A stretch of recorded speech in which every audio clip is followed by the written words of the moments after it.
Ignition sequence start. 6, 5, 4, 3, 2, 1, 0. Liftoff. We have a liftoff.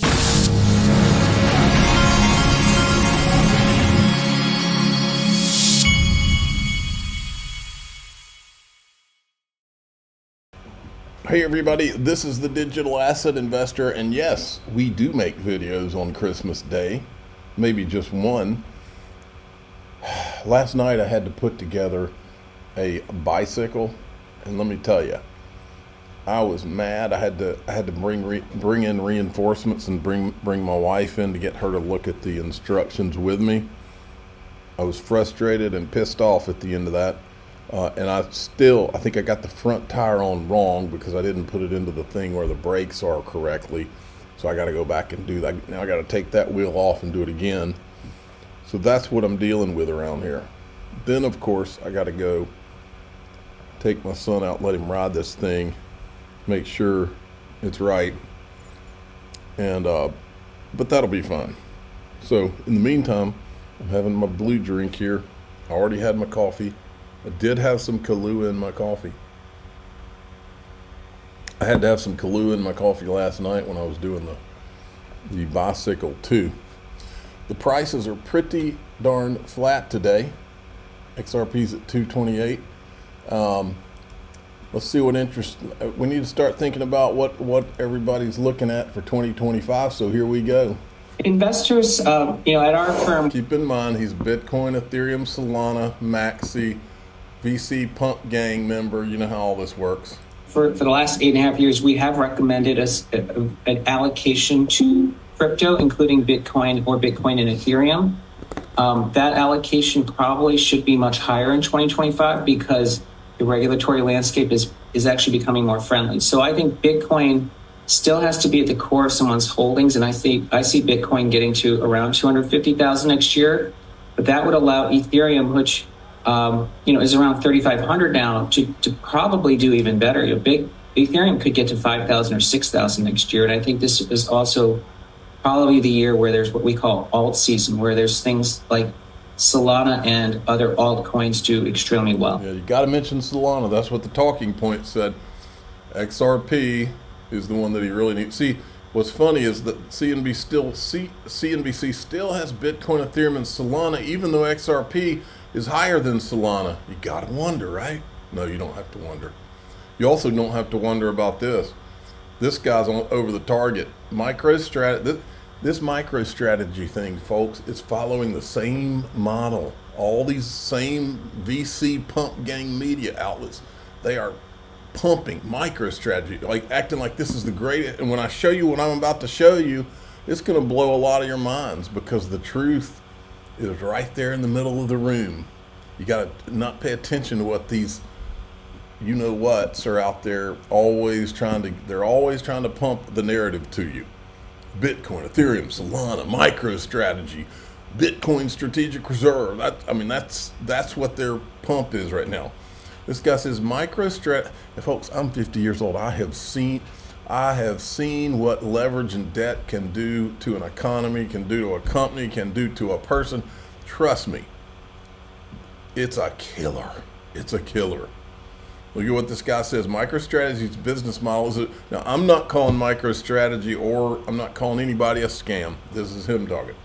MicroStrategy's business model is a giant scam and relies on reflexive loop. It issues debt or equity to Bitcoin, which drives the Bitcoin price higher. This increases MicroStrategy's market cap, boosts its index weight, attracts more sheep investors with a higher valuation. It issues more equity to buy even more Bitcoin. The cycle only works if Bitcoin keeps rising. If Bitcoin stalls or crashes, which it will, all crypto will at some point. That doesn't mean it won't come back, but there's ups and downs. The loop collapses. This is unsustainable. It's a giant Ponzi. This scheme is even bigger than FTX, Bernie Madoff, Enron. When it collapses, it will make history. Now, at the same time, and I put this out, I said I'm 50, I've seen a lot. We love crypto, but we all know crypto is very high risk. These two graphics should terrify anyone. This is the graphic that guy had put out on what Michael Saylor's doing at MicroStrategy. And this is RLUSD versus USDT Tether versus USDC. This one right here should terrify anybody who's holding Tether. Look at these two. Ripple RLUSD is fully backed by cash or equivalents, which means cash or treasuries, but for some reason for Circle they say cash and treasuries. This is all cash, FDIC, probably US treasuries, same way here. Ripple is the RLUSD is approved by New York Department of Financial Services. Tether is limited regulatory oversight, and Circle is regulated under US laws, whatever that means. But this is the one that should terrify you. Cash and cash equivalents, this is Tether, and other short-term deposits. Other. Corporate bonds, precious metals, Bitcoin, secured loans, and overnight reverse repurchase agreements. But they won't show those to you.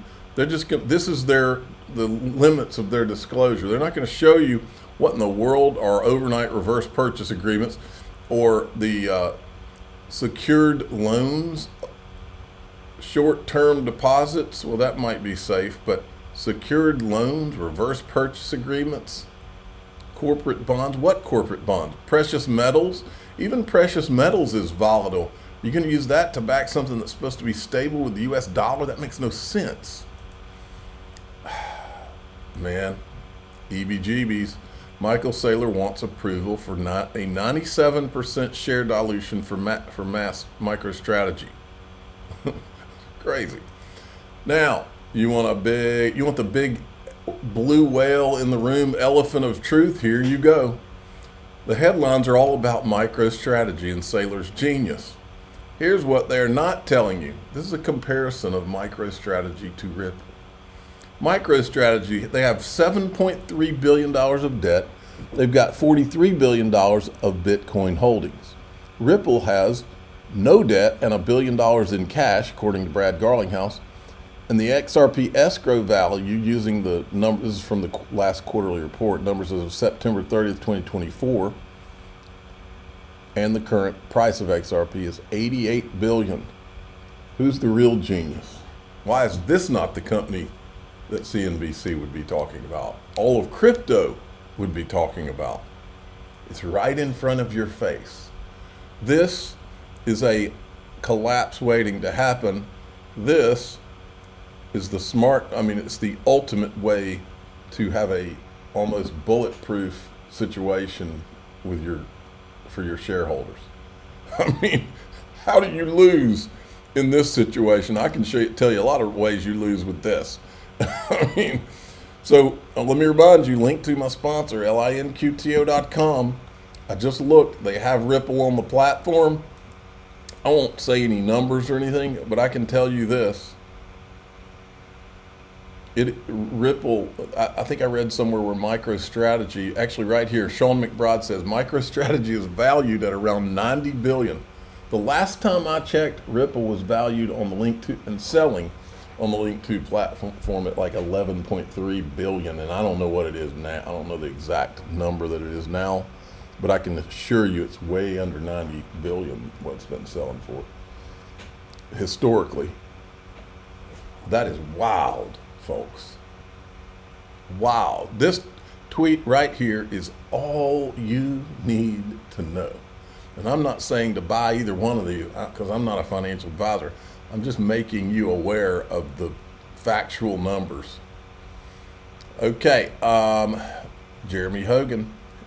Yesterday in my group, I went over this, the corporate, they call it the corporate beneficial ownership information. He said, Jeremy Hogan says, update alert. Earlier this month, federal judge put a stay on the implementation of the corporate beneficial ownership information requirements. Yesterday, the appellate court lifted the stay, so you now have to file your BOI information with FinCEN by January 13th. So what this basically is, folks, is any LLCs that you own, and it might be other companies, I don't know. I just know it applies to LLCs. They want you to go in and fill out these forms to let them know everybody that's involved in every LLC that you have. And if you don't do it, your you can be fined like $500 a day for every LLC until you do fill out the form, and you could face prison time in there too. Wow. Also covered the fact that you need people need to get with their accountant on all this stuff. This is an accountant thing. I'm not an accountant. I'm not a financial advisor, but you need to talk to your accountant about these things. This guy's talking about taxes.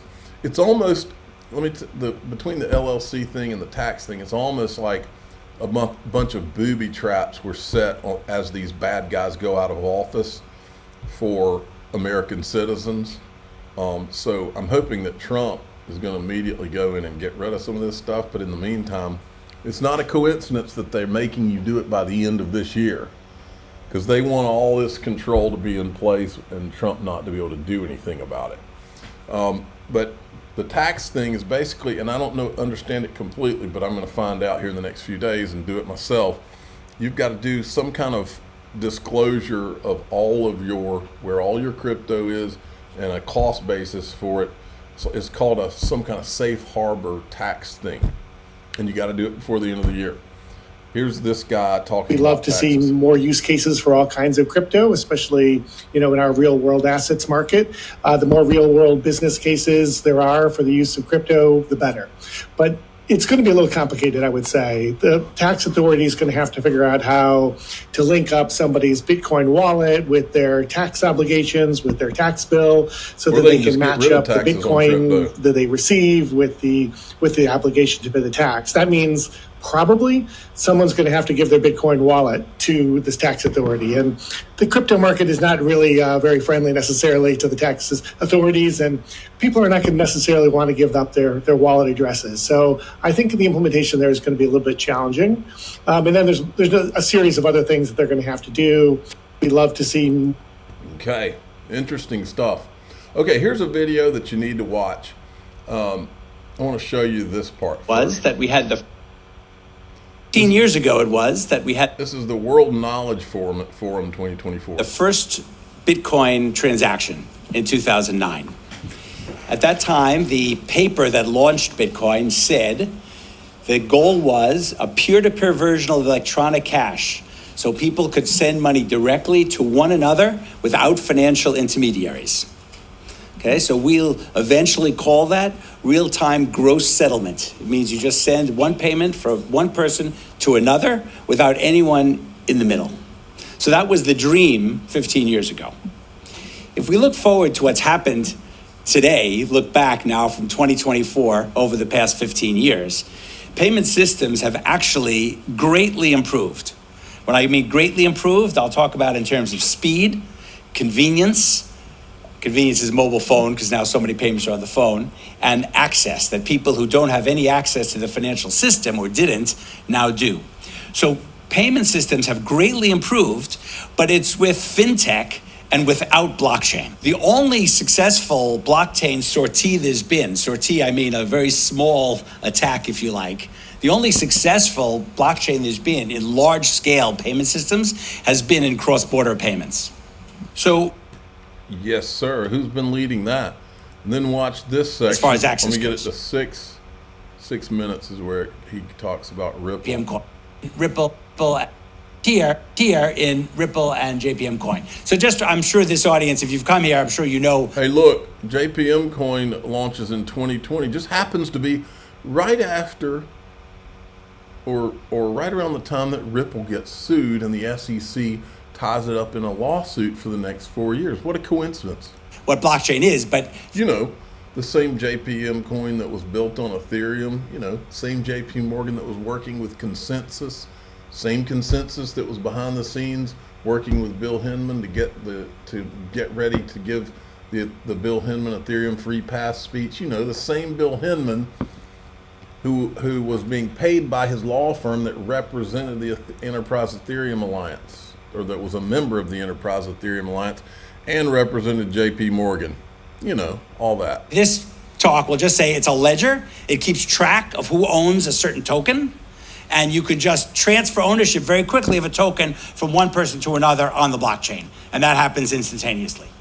Okay, so that's all I'll say for blockchain now. So I'm going to give two examples. One is Ripple and one is JPM Coin. So I'll talk about the differences in a minute, but the way it works is incredibly simple, right? It's that if you're US dollars, and again, I want to send money from the US to Korea. So all I do is I sell my US dollars and I buy a token. I'm going to talk about the two different kinds of tokens in a minute. But I sell my US dollar and I buy a token on a blockchain. And then all you do is you switch on the blockchain, you switch the ownership to the person that's supposed to get it. And that person sells the token for won, okay? So that's, whoa, that sounds like, whoa, that's so fast compared to when I showed you all those arrows before. Okay, so let me just talk though. It's not quite as easy as it sounds. Let me just describe why. So Ripple is one company that's been doing this since 2012. Its token is called XRP. So Bitcoin is one thing that trades on a blockchain. You can have other things trading on blockchain, the tokens, and that's XRP. And this is public permissionless. So anyone that follows the rules can kind of join and participate in this blockchain. It's open and public, okay? So the way this system works is if I want to send this money, I will look in Ripple's system and look for someone to quote me a price for essentially changing my dollars into won. If I find something that I like, I will do this transaction. So this depends on what Ripple calls its on-demand liquidity system. And then if it works in seconds. But I just want to point out what it's depending on. Like the blockchain dream is to have no financial intermediaries, but you're depending on someone willing to buy your dollars and sell you the token. And then on the other side to buy your token and give you won.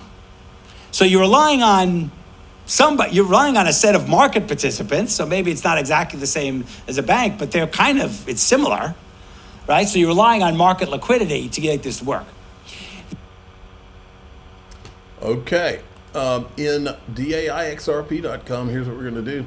I'm going to show you what some of the people have. There's a lot of people that have been covering historical, like what happens typically December and into January, November, December, January with crypto when we're in a bull run. I'm going to show you some of that, and then also I'll show you what are people thinking XRP is going to do over the next year in 2025. I'm the digital asset investor. I'm not an investment advisor. This is for entertainment purposes only. Please subscribe, hit the like button. Tell your friends and family. Merry Christmas.